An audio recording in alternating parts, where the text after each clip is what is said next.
cher internet bomoni biso lisusu na kati ya vérité universelle donc toyeli bino susu basango oyo bino bolingaka mingi koyoka donc batu mo nayeli bino awa baza batu oyo boyebi oyo bolukaka donc baza international quoi donc napesi lisusu mbote na ngai na le boss ye moko le boss place aza depuis Suisse maître John napesi lisusu mbote mingi place azali motema ya maman Micheline donc mbote na ye lisusu quoi napesi lisusu mbote na maman Kasai Marie-Jeanne maman yanga donc maman ya bana quoi napesi lisusu mbote sans oublier superviseur na biso moko ba mbote na ye lisusu papi mobali ya vimba donc ba biyende mobali quoi napesi lisusu mbote ndenge nalobaki ne bandeli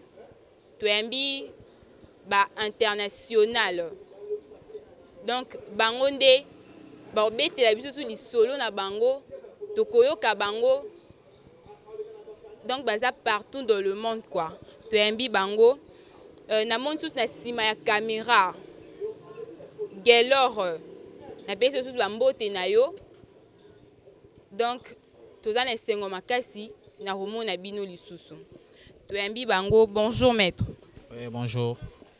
Maître, vous allez bien? Très bien. Comme bon animé. Maître Jonathan Zinga pour le 3e dan confirmé par la Fédération mondiale. Tout le monde sous maître côté. Bonjour maître. Bonjour. Comme bon animé maître. Maître Didi Stone, 3e dan confirmé quand des maîtres à lobby. Donc tout le monde va mettre Nabiso va se présenter. Tout le monde Nangambu. Maître Jonathan Nangambu. Maître Didi Stone quoi. Donc tout le monde bango lisusu bako bete la biso susu lisolo na bango. Donc toko ka bango lisolo na bango ba maître carrière na bango e banda wapi. Toko yeba lisusu carrière na bango e banda wapi. Ba bandango na âge nini. Donc bako symbole la biso bango lisusu bien. Maître carrière na bino e banda wapi na âge nini.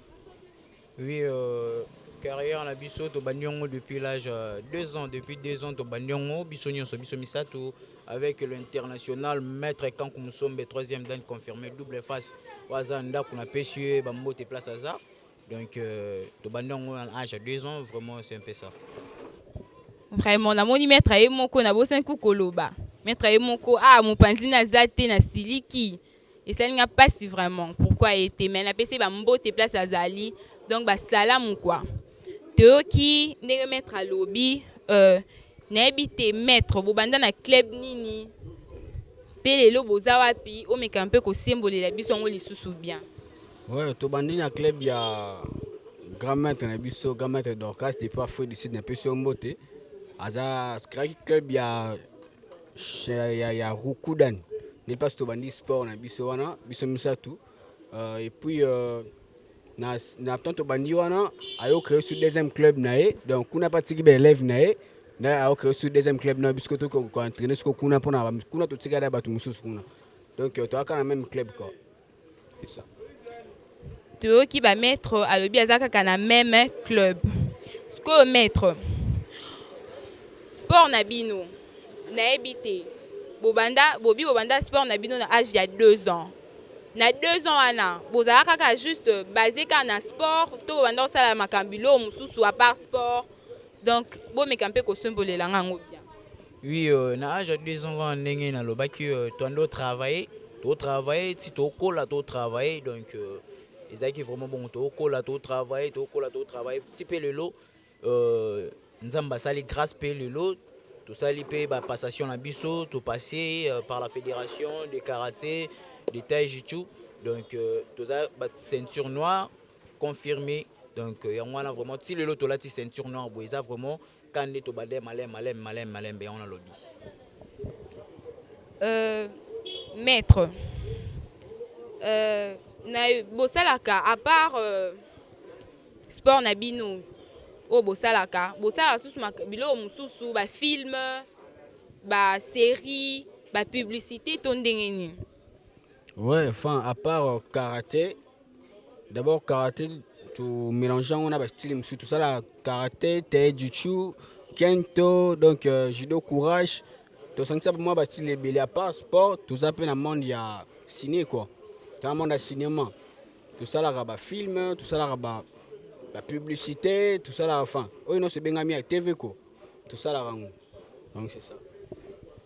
Ba maître bon basalaka nyonso ndenge bozoyoka donc awa eza vérité universelle TV donc vérité nde eza nde vérité toloba nde ba vérité o bino boyebi te ou soit o bolukaka yango bokomona pe bokoyoka maître bozana ba sponsor oyo basungaka bino o ba sponsorisaka bino na ba makambo salaka na ba ciné na sport na bino à karaté donc est-ce que bozana bango?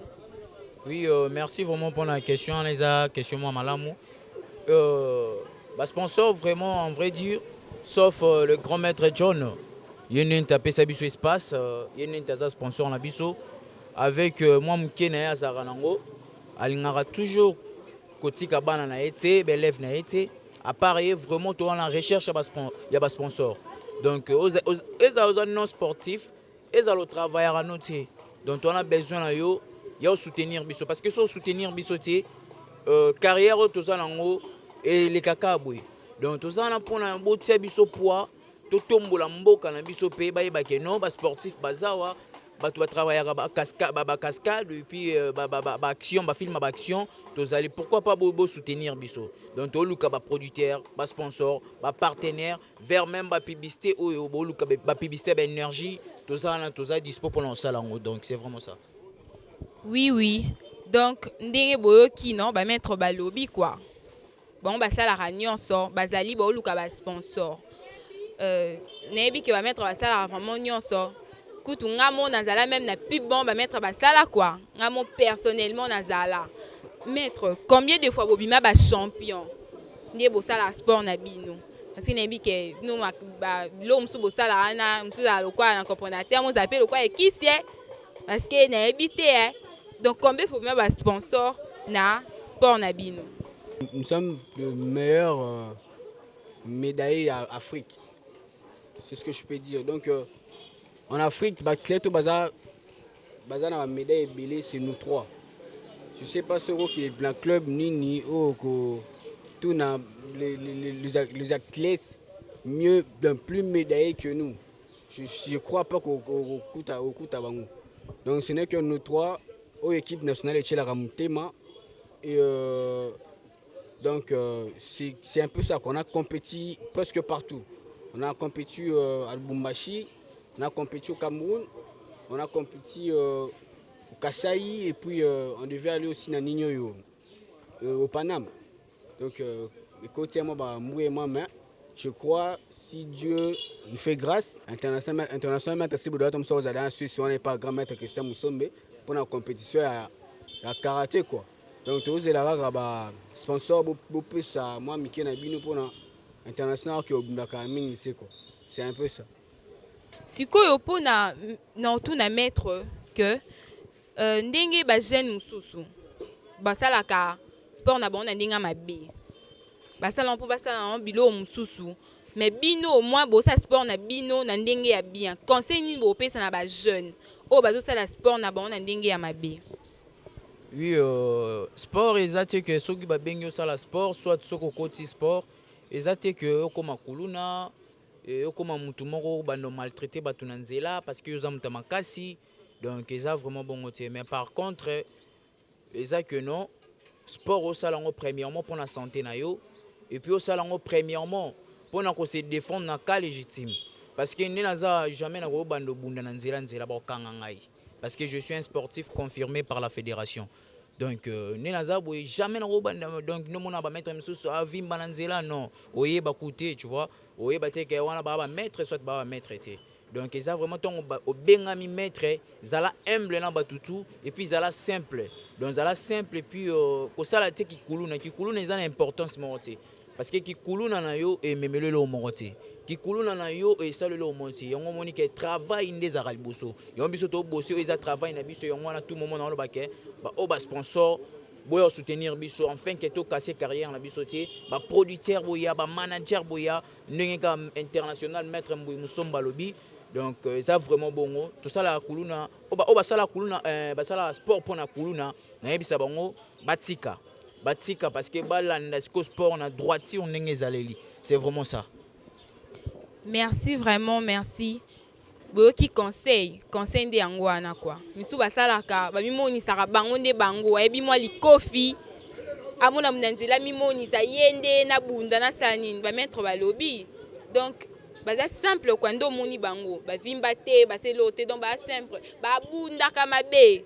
Donc koko eswata kao ba bunda ka vraiment ko abundi parce que ba action mususu ezala wana non c'est bino na ebité hein. Na habité donc boloba bato bana kisi non like sabino les mamans wana ya action na bango donc bomone les mamans wana action ba mettre ba sala ka quoi donc otala ti nzoto ya mutu oui ezara nzoto ya mutu quoi donc na habité mettre ba action obino bo sala ka wana est-ce que bo pakula ba vix bo kangaka nzoto to bo sala ne parce que ba action musu wana vraiment lekelanga makasi.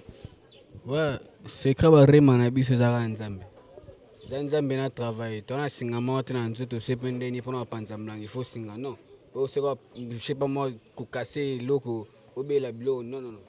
C'est créé à blo to salara, c'est juste travail na prière na biso. Ba on so bokanisa que non tozana ilo mo nzoto to bakanga biso place na beauté. Prévaner na la chantre na église. Mettre pas comme en église donc ça qui cité ils ont un travail même yo mto talangai so yo participer tu verras que tu peux faire mieux que moi donc mi pe chaka ka ton na yo kondima na yo na esprit na yo au mona ko ça nyonso o to sala pour ça comme ce ko le kabiso donc c'est ça ils ont qui cité to qui va mettre balandia vérité universelle TV. Donc boki ba mettre nde ba lobby donc eza nango kisi te kisi na ye nde nzambe ye mo tata ye mei nde kisi na ye donc sans plus tarder tozana ko citer déjà na otuna ba mettre est-ce que ceux qui sponsor siko amonani boza na facilité ya kokende facilement ata kutu te ceux qui a problématique te bo kokende facilement to ndeni. Oui premièrement to analysant mutu parce que eza ba sponsor mususu aroya boye mais ayende premièrement pour na baby sa carrière na bino aye premièrement pour na donc à faire baisser bino donc c'est vraiment ça premièrement to analysant mutu toza bâtiment toza ngulungulu te toza premièrement total rano to analyser et puis to travailler premièrement eza eloko moi bien so sponsor ozana ko hésiter te yaka ezaloza producteur ko hésiter te yaka parce que ba image bozo mona na eza na propre force na biso moko na à partir ba grand maître na biso ba libanda mboka ba grand maître Christian ba grand maître Dorcas ba grand maître Patrick ba maître Philémon donc à partir na bango na grand maître John donc o atika biso te à partir na e ndo monique to réaliser ba makambwana obomona wana ba film wana ba action wana ba cascade wana tout obomona wana eza vraiment na grâce na bango na maître Boudra donc eza vraiment bongo par bango nde tout ça là ba makambo wana boyo ki mettre nde mettre à lobby donc ba mettre na bango nde balakisa bango bakomi o bango bazali lelo donc il comme mettre Dorcas donc il rappelle nga makambo ebele quoi mbote na place ozali sans plus tarder mettre numéro à téléphone parce que peut-être mutu akoki facilement ko joindre bino pour na sponsor manager blomo abongo donc numéro à téléphone. Ouais mon numéro de téléphone j'en ai deux moi que ça y a appel moi que ça y a WhatsApp et à WhatsApp c'est 081 18 12 234 et le numéro RTL c'est 097 735 21 99 097 et plus 243 plutôt désolé plus 243 97 735 21 99 la bandeli à WhatsApp plus 243 81 18 12 234 donc c'est ça quoi. Oui to ki ba numéro ba mettre donc bobenga et que ça bango vraiment bien sans plus tarder to so élément to senga caméraman azwa so élément moko ya ba maître donc ba action na bango quoi.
Napesi papa na ngambo te Bertin Bikuba, napesi Jonas Bikuba mbote, Asot Bikuba, Adonis Bikuba, napesi famille Bikuba de mbote. Bana maman quoi, c'est bana maman hein, c'est bana maman. Napesi groupe na ngambo na Kambaka. Armée de petits anges quoi, napesi bango nyonso mbote, bayaya, bon cadreur, napesi bango nyonso mbote, ba ange, ba teram, napesi bango nyonso mbote. Napesi lisusu mbote na Nzenze quoi, Nzenze la plus po aza wana ali Nzenze, napesi lisusu mbote mpasi azali na site, napesi lisusu mbote makasi. Comme na suka émission na biso, numéro na nga téléphone eza 082 22 91 606. C'est mon numéro de téléphone. Elle est là présente, la servante Rebecca Bikuba. Ngaye yo ngani na présenter émission. Donc ngani na yo bimisa vérité on va mettre ba bomba. La vérité na bango yango yo ke. Totisa émission na biso na élément ya film ya ba mec oyo azomona kaka.